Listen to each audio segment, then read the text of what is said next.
So this is Gabriel. He's 9 months old, and right now my current project, I would definitely say Vegucated was my first baby because it took a very long time to make the film because I'd never made a film. And it took a long time to learn how to do it and raise the money. So actually about 7 years. This was supposed to be a picnic party. Turns out it's a potluck regular party in the house because of the rain. But I'm just really excited to see everybody after all these years. I've seen them on and off at various screenings and various events. And I can't believe we've come this far, and here we are now. It's fun to be part of a movement. It's really nice to see, first of all, that we have such a nice group that everyone really enjoys hanging out with each other, and I think we just got really lucky. We picked really good people, and it's encouraging to see that in varying degrees, it made a difference, an impact in their life, which I think is really sweet. I've been working on Vegucated just about 3 years this week. I am the other producer, the small business producer. I call myself the midwife and the Manny of the film. I came in, Marisa had been working on the film for a good 5-6 years, depending on how we're counting. And it was like, okay, I have this film, I need to get it out into the world. What does that mean in more detail as far as the marketing, the branding, the distribution? It's very scary, it's very fascinating. It certainly will put hair on your chest. But it's very satisfying. We hear on Facebook and emails and Twitter and in person about how powerful the film is for a lot of people. I'm surprised at how many people randomly hear about this movie and approach me about it. I think that just the digital platform and being able to share a little indie film that we have is just so much different today than it was even 8 years ago when we made it. A number of people have reached out to us about how powerful the DVD or the download or even just the link, and how it's opened a lot of space for conversation. I'm a longtime vegan, it'll be 20 years, January 2014.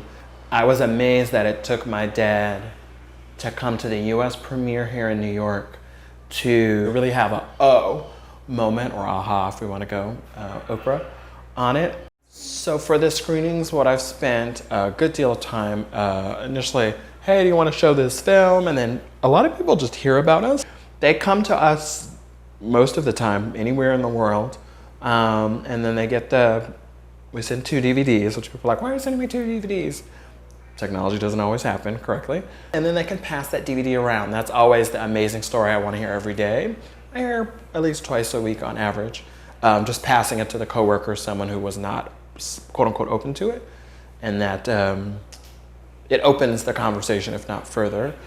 France hasn't seen the movie at all. I'll go in a little less than 2 months to Paris. So Paris Vegan Day is back. I'm excited to go back to Paris. It's been a little more than 5 years, and Paris was resisting vegan, but was a little aware of it June '08 when I was there. And then London Veg Fest, which is the first time London is having a Veg Fest proper. Hosting, I think, is really powerful. I think people think it's this huge, inaccessible thing, and I've hosted a gazillion meetups and different events. But I think this way of inviting people in to watch a fun, accessible movie and or to have, great vegan eats before and or after, and then dialogue about it after, at least casually, if not with a talk back, a Q&A. There's a conversation after, and it's not evil, it's not nasty, it's not quote unquote dark. There's a lot there, talking about health, talking about cost. I think that's the biggest thing I've heard, is just that way of opening up space to connect with people they do and don't know. That's the most consistently powerful thing I've heard from hosts, and certainly have heard from attendees. It's definitely more on the forefront with all the films that have been made. I think it's part of the national conversation more, and it needs to be, because obesity is such a huge problem in this country, and there's so much advertising to sort of combat. So yeah, I'm hopeful, and also I see a lot of the negative effects. I see a lot of diabetes at work. I see a lot of atherosclerosis and all the harmful effects of that down the line. So it can be depressing to be on kind of the end of the line in the ER when you see people coming in just in dire straits.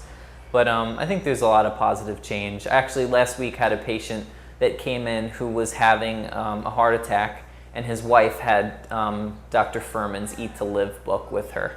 Whenever I talk about eating a healthy diet, I'd say like 1 out of maybe every 5 times they'll mention Dr. Furman, or they'll mention some like nutritional guru, somebody that they've read a book or read an article about. So yeah, there's a lot out there now, which is nice. Everything's really accessible. The reception overall, people have been very, very, very nice. I think people like seeing the small niche projects work doing well. But the amount of support and exchange and giving has been many multiples past what I expected. Volunteers and love and appreciation and certainly gratitude. A lot of giving. I mean, this was designed for free. This t-shirt, someone almost literally begged me, Jonathan, JK, designed I gotta do something for you guys. And he just did it. That has been really powerful. Sorry, I need letters.